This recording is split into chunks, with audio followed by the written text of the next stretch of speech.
Mendengar kata-kata dari patriarknya, murid itu pun langsung berkeringat dingin. Dengan terbata-bata dan masih dalam keadaan bertekuk lutut, kultivator itu pun meminta maaf pada Kinan. "Senior, tolong maafkan aku. Aku terlalu bodoh dan tidak mengenali Gunung Tai. Kuharap Anda mengampuni nyawaku." Setelah itu, Kinan pun meminta orang itu dan para antek-anteknya untuk segera pergi meninggalkan faksi Recteus Herd. Dengan wajah yang masih kesal, kultivator sekte Feather Emperor pun menarik semua pasukannya untuk segera pergi. Setelah orang-orang dari sekte Feather Emperor pergi, para murid faksi Recteus Herd pun langsung menghampiri Kinan dengan wajah penuh kebahagiaan. "Paman Senior Qiu Hong," ucap mereka. Melihat tatapan yang penuh dengan kebahagiaan, Kinan pun merasa bingung. Ia pun bergumam, "Tatapan itu, bagaimana aku bisa memberitahu mereka kalau aku tidak akan tinggal?"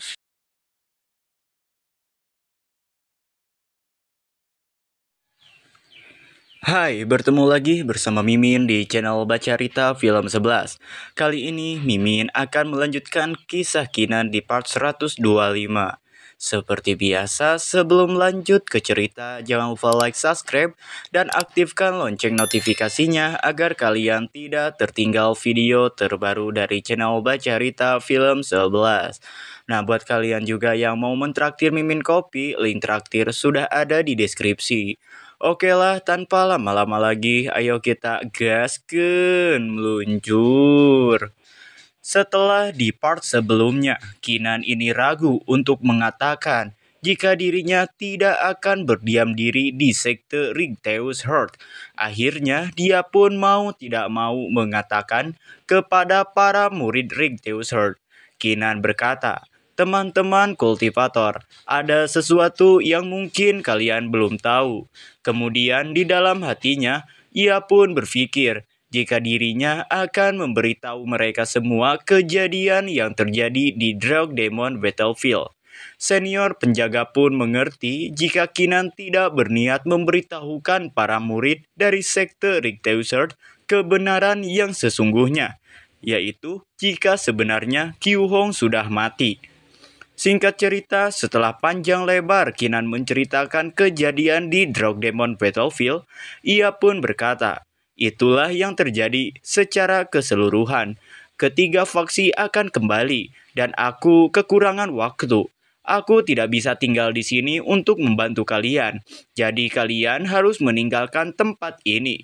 Dikarenakan dirinya tidak bisa menjaga mereka, Kinan pun kemudian memberikan sebuah gulungan. Gulungan ini itu untuk kalian. Bukan hanya setiap gulungan berisi Mon Art dan God Art. Itu juga mengandung kehendakku. Meskipun itu bukan tandingan Human God, itu lebih dari cukup untuk melindungi kalian dari para kultivator di bawah ranah Martial God lapisan kelima. Ucap Kinan. Para murid dari sekte Recteus Herd pun mengucapkan terima kasih kepada Kinan atas kebaikannya. Mereka juga berjanji jika mereka akan bekerja keras demi bisa membalas apa yang telah dilakukan oleh tiga faksi besar itu.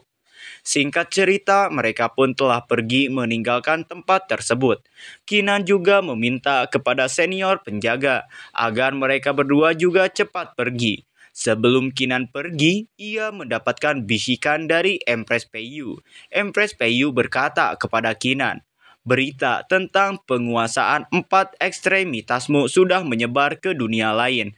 Itu juga menarik perhatian beberapa faksi kuno di alam Immortal Nine Heavens. Kalian berdua harus menuju ke alam Unrestrained Void. Aku pernah meninggalkan warisan di sana. Cocok untuk kalian berdua berkultivasi dalam pengasingan." Seketika, Kinan pun memilih tujuan selanjutnya yaitu alam Unrestrained Void. Senior penjaga juga tampaknya senang mendengar jika di alam tersebut ada warisan dari Empress Peiyu. Ia pun meminta Kinan untuk tidak berlama-lama lagi dan langsung menuju ke sana. Singkat cerita, setelah berkultivasi di alam Unrestrained Void selama 50 hari, waktu Kinan berada di alam Nine Heavens telah berakhir. Kinan berkata, "Sekarang hari ke-80. Sebentar lagi waktunya aku kembali ke benua Changlan. Kinan pun lalu mulai memproses jiwanya keluar dari tubuh Qiu Hong. Seketika jiwa Kinan pun keluar dari tubuh Qiu Hong. Senior penjaga yang menjaga Kinan selama berkultivasi cukup terkejut saat melihat jiwa dan sosok asli Kinan keluar dari tubuh Qiu Hong. "Oh, jadi ini ya tubuh aslimu, Kinan," ucapnya. Sebelum berpisah, Kinan pun memberi penghormatan terlebih dahulu kepada senior penjaga. Kinan mengatakan jika mereka akan segera bertemu kembali. Lalu Kinan menggunakan teknik Magical Wuji Art Activate The Ancient Rune untuk mengirim jiwanya tersebut kembali ke benua Changlan. Dan dengan cepat, Kinan pun lenyap dari tatapan senior penjaga itu. Senior penjaga yang merasakan jika Kinan ini sangat berbakat serta jenius tak tertandingi pun merasa senang. Ia pun berkata, "Long Xuanling, aku khawatir kau akan bermimpi buruk." Setelah Kinan naik ke Nine Heaven, sedangkan tubuh Qiu Hong yang sudah tidak memiliki jiwa saat ini tenggelam ke lautan. Namun tiba-tiba seseorang muncul di depan tubuhnya itu. Orang itu pun memberikan energi kehidupan atau mengembalikan jiwa Qiu Hong yang telah mati. "Kau adalah tubuh pertamanya setelah dia memahami Daorun, dan itu juga adalah takdirmu. Maka daripada itu, aku akan membantumu." Ternyata orang yang mengembalikan nyawa Qiu Hong adalah senior yang memiliki tato di dahinya yang sebelumnya Kinan temui di Demon Fate. Dan akhirnya Qiu Hong pun hidup kembali. Ia terbatuk-batuk saat keluar dari dalam lautan. Setelah itu ia pun berdiri dan menatap langit. Ia mengucapkan terima kasih kepada Kinan dan ia berjanji akan membalas kebaikan Kinan saat Kinan kembali ke Nine Heavens. Cerita berpindah ke dalam Seven Luminaries, Flying Sword. Tampak di sini Seven Luminaries pun masih berdiri menunggu Kinan di pohon itu. Ia berkata, jika 7 tahun telah berlalu, dan hari ini sudah waktunya Kinan kembali. Terlihat tubuh Kinan masih berada di dalam pohon itu, dan masih belum sadarkan diri. Martial Heaven Setting pun bertanya kepada Seven Luminaries, apakah Kinan masih belum kembali? Seven Luminaries pun menjawab jika Kinan masih belum kembali. Melihat kecemasan dari rekannya itu, Martial Serendipity pun mencoba menenangkan mereka dengan berkata, "Jangan khawatir, anak itu pasti tidak akan melewatkannya." Dragon Aokwe juga mengingatkan jika waktu pembukaan kuburan naga sudah dekat. Jika Kinan melewatkan kesempatan ini, maka entah berapa lama Kinan harus menunggu kesempatan selanjutnya. Kemudian di sini Martial Serendipity pun berkata, dalam 7 tahun terakhir, semua hal lain yang diperlukan untuk memurnikan Dragon Killing Dao Destruction Deity Eliminating Spear sudah ditemukan. Hanya mayat naga yang tersisa. Yang bisa kita lakukan hanyalah menunggu dan mempercayai Kinan. Dan di sisi Kinan, tiba-tiba sebuah energi hitam masuk ke dalam tubuh Kinan. Setelah energi hitam itu masuk, tiba-tiba tubuh Kinan mengeluarkan cahaya yang sangat menyilaukan. Bahkan guncangan energi di tempat itu pun sangat kuat sehingga membuat ombak menjadi tsunami yang sangat dahsyat. Fenomena itu disadari oleh Seven Luminaries. Hal ini terjadi karena Kinan telah kembali ke tubuhnya. Master Dao Origin Heavenly Mountain pun sangat tidak percaya ternyata Kinan ini benar-benar melakukannya. Terlihat tubuh Kinan masih mengeluarkan energi kekuatan yang sangat dahsyat serta mengerikan. Cahaya kehijauan menyelimuti tubuh Kinan. Perlahan cahaya energi yang sangat kuat itu menjadi lebih tenang dan mulai masuk kembali ke dalam tubuh Kinan. Setelah semua energi memasuki tubuh Kinan, Kinan pun mulai turun menemui rekan-rekannya. "Senior, aku kembali," ucap Kinan kepada Martial Serendipity. Martial Serendipity pun sangat senang karena akhirnya Kinan kembali. Ia pun keceplosan dan mengutarakan kekhawatirannya jika Kinan kembali lebih lama, maka ia takut Kinan akan mengalami penyimpangan ki. Dao Origin Heavenly Mountain pun meledek Martial Serendipity.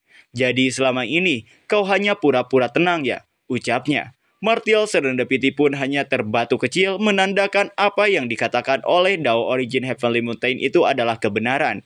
Tapi dengan riweuh, Setting Martial Monarch pun berteriak, "Sudahi omong kosong kalian. Kinan, aku hanya ingin bertanya, Saat ini kau telah berada di ranah apa? Dan tolong ceritakan pengalamanmu di Nine Heavens pada kami.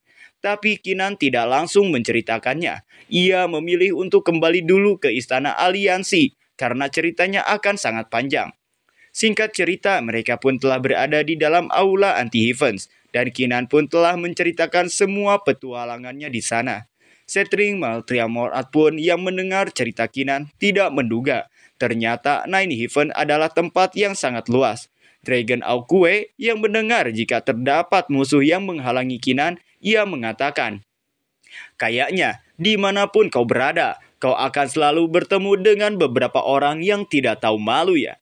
Dragon Aukue pun meminta Kinan harus menghancurkan ketiga faksi yang diceritakan oleh Kinan ketika Kinan kembali ke Nine Heavens. Dragon Emperor yang mendengar Kinan membicarakan ketiga faksi, ia pun mengatakan jika ia memiliki pertanyaan kepada Kinan. Ia pun bertanya kepada Kinan, apakah Kinan berhubungan dengan Battle Tribe. Battle Tribe, ucap Kinan yang mungkin sedikit lupa. Kemudian Nantailed Monad pun berkata, 3 bulan setelah kau pergi ke Nine Heavens, kepala suku Battle Tribe mengunjungi kami. Dia meminta agar kau mengunjungi mereka kalau kau punya waktu. Selain itu, mereka bahkan bersumpah untuk meyakinkan kami kalau mereka tidak akan pernah mengungkapkan identitas dan keberadaanmu dan mereka tidak akan pernah menantang kami. Kinan pun kemudian di sini sedikit berpikir. Di dalam hatinya, Kinan berkata, Battle Tribe menggunakan kata Zan sebagai nama belakang mereka. Jadi mungkinkah itu terkait dengan Spirit God of War? Dan setelah berpikir untuk beberapa saat, Kinan pun memutuskan akan mengunjungi Battle Tribe. Namun hal itu akan ia lakukan setelah ia selesai dengan kuburan naga. Dragon Aukue pun spontan menghampiri Kinan dan mengatakan jika dirinya hampir lupa tentang kuburan naga jika Kinan tidak mengatakannya. Padahal waktunya akan segera dimulai. Ia pun meminta agar Kinan untuk segera pergi, jika tidak maka Kinan akan melewatkannya. Kinan pun mengiyahkannya. Kemudian Setring Martial Monarch memberikan 2 jimat Heaven Deception yang telah ia murnikan. Namun Kinan dan Dragon Aukue juga harus memurnikannya terlebih dahulu agar bisa menyelinap ke kuburan naga dengan aman. Sambil melemparkan jimat tersebut, Setring Martial Monarch berkata, namun, kalian harus tetap hati-hati. Dalam 7 tahun ini, South Heaven Gate sudah bekerja sama dengan Monarch Ranking dan God Ranking untuk mengubah aturan kultivasi yang memungkinkan akan merugikanmu. Kinan pun mengerti peringatan dari Setring Martial Monarch. Dengan kata lain, walaupun sudah menggunakan jimat tersebut, ada kemungkinan Kinan masih bisa ditemukan karena aturan kultivasi yang bisa mendeteksinya. Setring Martial Monarch pun membenarkan apa yang dikatakan oleh Kinan. Kemudian di sini Seven Luminaries berkata, Seven Luminaries Flying Sword sedang berevolusi untuk mempersiapkan diri menghadapi pertempuran yang akan datang saat kau akan mencapai ranah Martial God. Kecuali benar-benar diperlukan, sebaiknya kami tidak membantumu. Oleh karena itu, kau dan Aukue harus bertindak sendiri. Kinan pun paham. Kemudian di sini Dragon Aukue pun melilitkan tubuhnya kepada Kinan dan berkata, Kinan, mulai sekarang kita akan ditinggal sendirian. Kau harus melindungiku. Akibat tingkah Dragon Aukue yang penakut, ekspresi Kinan pun berubah jadi sebal. Padahal Dragon Aukue ini adalah naga yang kuat. Singkat cerita, Kinan pun telah tiba di suatu tempat, tepatnya di pinggiran kota tanpa nama di benua tengah. Namun di saat itu, Kinan pun merasakan jika ada sebuah kekuatan yang sedang mengincarnya. Kinan pun merasa jika itu adalah ulah dari South Heaven Gate. Di sini sambil melihat Kinan, Dragon Aukue berkata, Aku menjadi sasaran hanya dengan tetap bersamamu. Kinan, kemampuanmu untuk menarik kebencian adalah sesuatu yang belum pernah aku lihat sebelumnya. Tapi Kinan tetap santai dan hanya tersenyum kecil. Ia malah mengeluarkan sebuah energi rundao di tangannya. Kinan bergumam, rune ini sudah menghentikan populasi Martial God sebelumnya. Kalau aku mengaktifkannya sekarang, mungkin aku akan bisa bersembunyi di bawah aturan kultivasi. Ternyata maksud Kinan mengeluarkan rune tersebut agar dirinya tetap bisa menyelinap masuk God Beast Forbidden Ground dan tidak terdeteksi oleh aturan kultivasi. Sebuah cahaya biru pun keluar dari tangan Kinan dan perlahan menyebar ke seluruh tubuh Kinan. Dragon Aokue yang melihat kekuatan Kinan ini pun sangat terkejut. Sial, kekuatan macam apa itu? Itu sebenarnya bisa membuat orang benar-benar menghilang di bawah aturan kultivasi. Mendapati pertanyaan dari Dragon Aokue, Kinan pun mengatakan jika dirinya juga tidak mengetahui sebenarnya kekuatan macam apa yang ia gunakan ini. Tapi Dragon Aokue tidak peduli. Yang penting teknik Kinan ini berhasil menyembunyikan keberadaan mereka di bawah aturan kultivasi. Setelah merasa aman, Dragon Aokue pun segera mengajak Kinan untuk melanjutkan perjalanan mereka ke God Beast Forbidden Ground. Tapi sebelum itu, Kinan pun ingin menanyakan suatu hal kepada Dragon Aokue. Dragon Aokue pun penasaran apa pertanyaan Kinan. Kinan bertanya kepada Dragon Aokue seberapa mengesankan Bloodline Sky Dragon Lightning Tiger di Beast Tribe. Sky Dragon Lightning Tiger menduduki peringkat pertama di antara 10 Bloodline yang bermutasi, tapi punah 10.000 tahun yang lalu. Kemudian setelah menjawab pertanyaan Kinan, Dragon Aokue pun bertanya, apakah Kinan ini menemukan beast dengan Bloodline itu? Kinan pun mengiyakannya. Ternyata beast yang dimaksud oleh Kinan adalah Longhu. Singkat cerita, mereka berdua pun telah tiba di God Beast Forbidden Ground. Kinan pun berkata, jadi ini God Beast Forbidden Ground. Dragon Aokue yang pernah mengetahui masa kejayaan God Beast Forbidden Ground pun merasa jika saat ini God Beast Forbidden Ground telah mengalami penurunan yang begitu signifikan. Menurun? Tanya Kinan bingung. Dragon Aokue pun kemudian menjawab kebingungan Kinan dengan mengatakan, tanpa keraguan, sebelum Monad Ranking dan God Ranking muncul, God Beast Forbidden Ground layak disebut faksi nomor 1. Sayangnya, aku membuat keputusan yang salah dalam pertempuran 8.000 tahun yang lalu. Jadi sekarang God Beast Forbidden Ground hanya peringkat pertama di antara 6 Great Forbidden Ground. Kinan yang mendengar penjelasan Dragon Aokue pun merasa jika itu sangat berlebihan. Kemudian Kinan menanyakan tentang pertempuran 8.000 tahun yang lalu. Dragon Aokue pun mulai menjelaskan kepada Kinan. Pertempuran 8.000 tahun yang lalu dimulai oleh Empress Peiyu saat God Beast Forbidden Ground kami tidak mau tunduk pada South Heaven Gate. Sebagai hasilnya, kami memilih untuk mengikuti Empress Peiyu dan beberapa faksi lain untuk menyerang South Heaven Gate. Namun kekuatan yang luar biasa dari South Heaven Gate ditampilkan benar-benar mengguncang kepercayaan diriku. Aku tidak mampu melihat orang-orangku mati, jadi aku memilih untuk mundur. God Beast Forbidden Ground dengarkan perintahku, segera mundur dari pertempuran ini, ucapnya.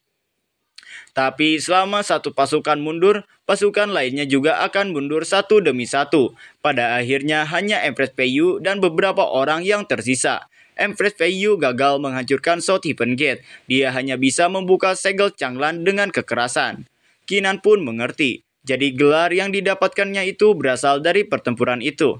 Dragon Aokue pun mengiyakannya dan berkata, kami, Beast dan South Heaven Gate, awalnya musuh. Tapi Beast God saat ini sudah berkolusi dengan South Heaven Gate untuk menekan tubuhku. Dia bahkan jadi pesuruh South Heaven Gate. Wajah God Beast hampir hilang karenanya.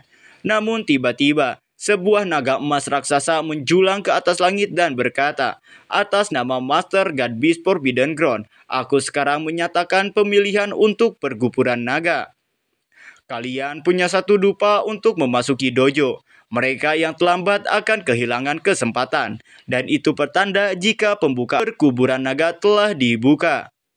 Dragon Aokue pun kemudian berkata, sepertinya acaranya sudah dibuka. Kemudian Dragon Aokue meminta Kinan untuk memurnikan Dragon God Ki yang dimilikinya. Kemudian ia memerintahkan untuk menekan kultivasi Kinan ke ranah Martial Progenitor. Dan setelah itu mereka akan segera berangkat ke dojo. Kinan pun dengan senyuman mengiyakan apa yang dikatakan oleh Dragon Aokue. Cerita berpindah ke dojo God Beast Forbidden Ground. Di sini Kinan telah sampai di tempat itu dan melihat Longhu yang tengah bersama dengan kedua wanita. Dragon Aokue pun sangat kesal. Benar-benar brengsek. acara yang sangat penting, dan dia masih berani bertindak begitu liar. Setelah aku merebut kembali God Beast Forbidden Ground, aku pasti akan memberinya pelajaran. Ucap pun melihat ke arah Dragon Aokue dan berkata, bukannya kau cuma iri sama dia ya? Ucap Kinan. Dengan malu-malu, Dragon Aokue berkata, terus kenapa? Melihat tingkah laku Dragon Aokue, Kinan pun merasa, apakah Dragon Aokue ini benar-benar bisa diandalkan?